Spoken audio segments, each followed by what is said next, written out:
So let's start with the problem, change, frustration you were looking to get help with before Alma's problem. Yes. When I first met Alma through a friend, she asked me what I would like to work on, and the first thing that came to mind was that I noticed that lately, the last 3, 4, 5 years of my life, I've had a tendency to put things off, particularly, it may sound trite, but things around the house.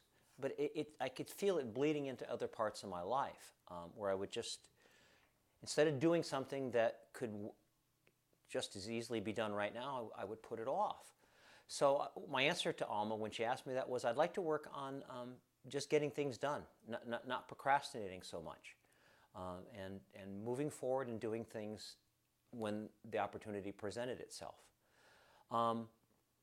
That was the main reason that I came. I've had a lot of success with that, so I'm now looking forward to doing some more sessions with Alma where I work on being a calmer person and reacting less, because I'm strung real tight, and that's another area I'd like to work in. But I've had really significant results with less procrastination, a great deal less.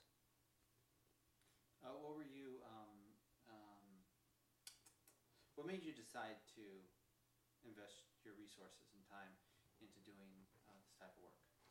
Well, to answer that, I need to go back in time, because I remember it was 1985, which is 33 years ago. And I remember at the time, I'm 65 now, so I was 32 approximately then. And I remember at the time feeling kind of stuck in my life and not knowing which direction exactly to go in. I had been a professional actor, and then I kind of given up on that dream, and then I started to work in the corporate world, and I found out by then that I really didn't fit into the corporate world at all, and I wasn't quite sure where I fit. And I remember walking in a bookstore one day. I lived in Orange County at the time, and there was a book there, and the title of it called out to me. It was called, I Want to Change, but I Don't Know How. And little did I know back in 1985 that was the beginning of a journey for me, because I read that book, and it was kind of an intellectual exercise. I really didn't get a great deal of tools to change, but it did raise my awareness some. And then the following year in 1986, some big things happened for me. I remember it was in the fall, and I was visiting. I grew up on the East Coast in the state of Connecticut, and I was back there visiting. I was going to a wedding. I was going to attend a wedding for one of my dear friends from college, and I was there, and I was doing a workout in a gym there, and I had this sudden pain in my jaw, in my left jaw, and I lifted the weight again, and I had the pain, and I lifted the weight again, I had the pain. I thought, there's something wrong here. I better get it checked out. So I went in to see a dentist there, and they did some X-rays, and they didn't know what was wrong.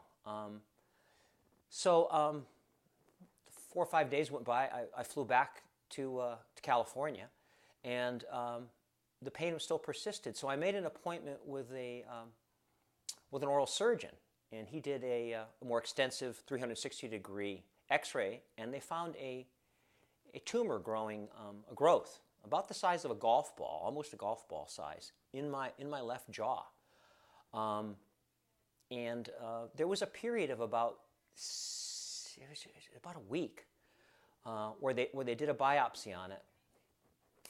They're going to come in. They're going to come in. They have water. I think they're missing some water. Okay. It's all right. Come on in and we'll start again. Well, I'll just go again. We'll go around. All right. All right. Okay. Yeah. Yeah. So I saw an oral surgeon, and they did a 360-degree X-ray on it, and they found a growth in there, and it was substantial. It was the size of a golf ball, and so they did some tests on it to see if it was a malignant growth or not. And so I had about a week where I really didn't know if I might be a goner, and I was only, at the time 32 years old. So it caused me in that week to really assess my life and and to think about the fact of what if it was over now, all the things that I hadn't done, all the things that I wanted to do, all the places I wanted to go, and everything I wanted to be in my life, and that I might not get to do it. So that, for the first time, really kind of connected me with my own mortality. And so happens that at that very point, it turned out I had the surgery, and the growth turned out to not be malignant. It was some remnants of a wisdom tooth that was extracted 8 years before. But the awareness was there now. And so almost immediately afterwards, I was doing the job I had at the time, and I walked into a customer, and the lady there said, "Boy, you look like you're miserable, you're terrible, what's going on?" And I mentioned what I had just gone through, and she talked to me about this personal growth seminar. Well, I ended up taking that personal growth seminar in October of 1986, and has led me on a journey that's continued for the next 32 years. And the seminar that I took was wonderful. It was an eye-opener. It was an incredible boost in my awareness of myself and my responsibility for my life, and my responsibility for how I felt, and the amount of control that I could exercise over that, as well as starting to understand that most of us, virtually all of us, are running on automatic most of the time. That we're not making necessarily conscious thoughts, that we're doing what is natural for us, what is programmed in for us, what is a reaction based upon whatever the external stimuli is.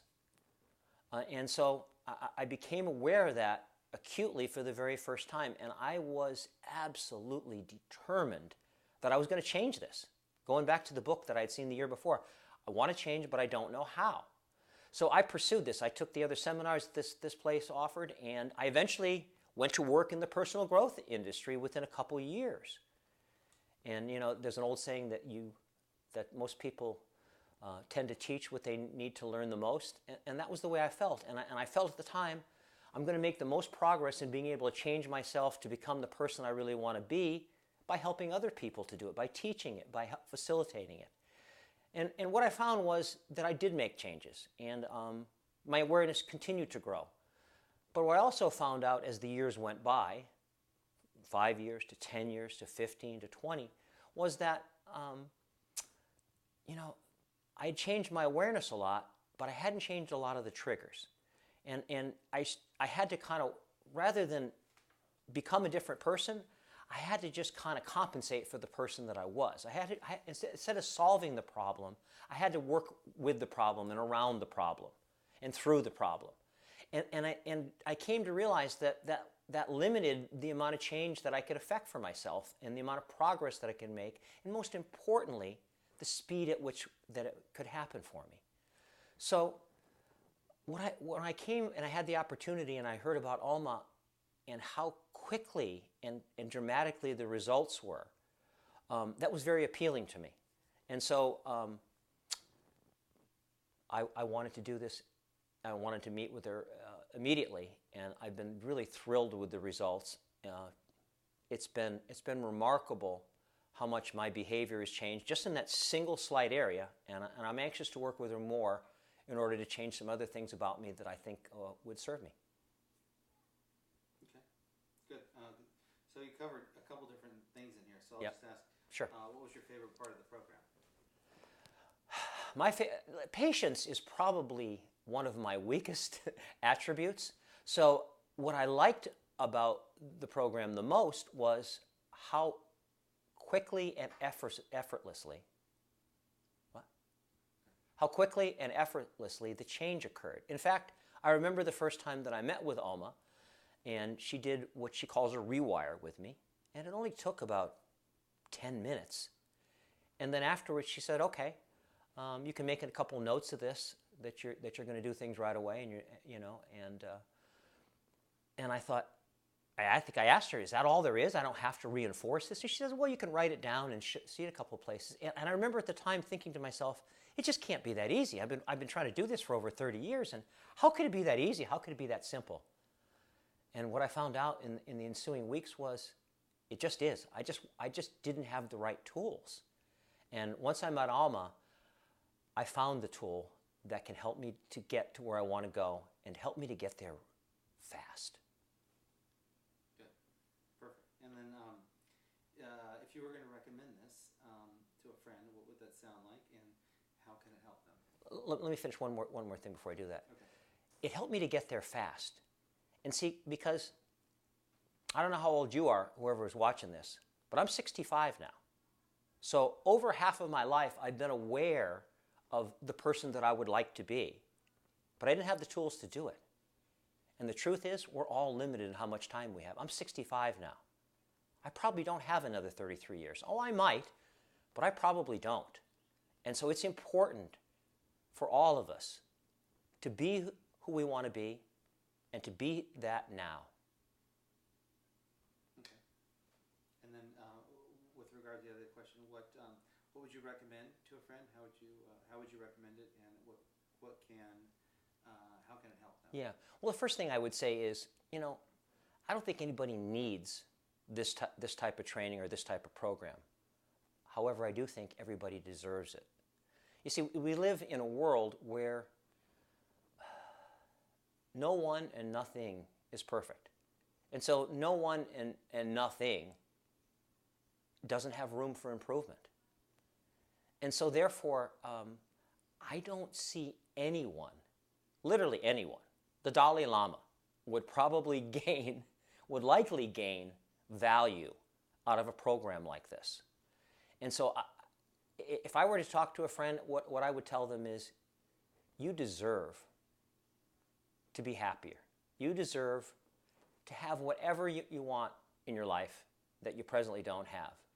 To be whatever you want to be. To go wherever you want to do whatever you want to do. And happiness, as I've discovered, is an inside job. And so is change.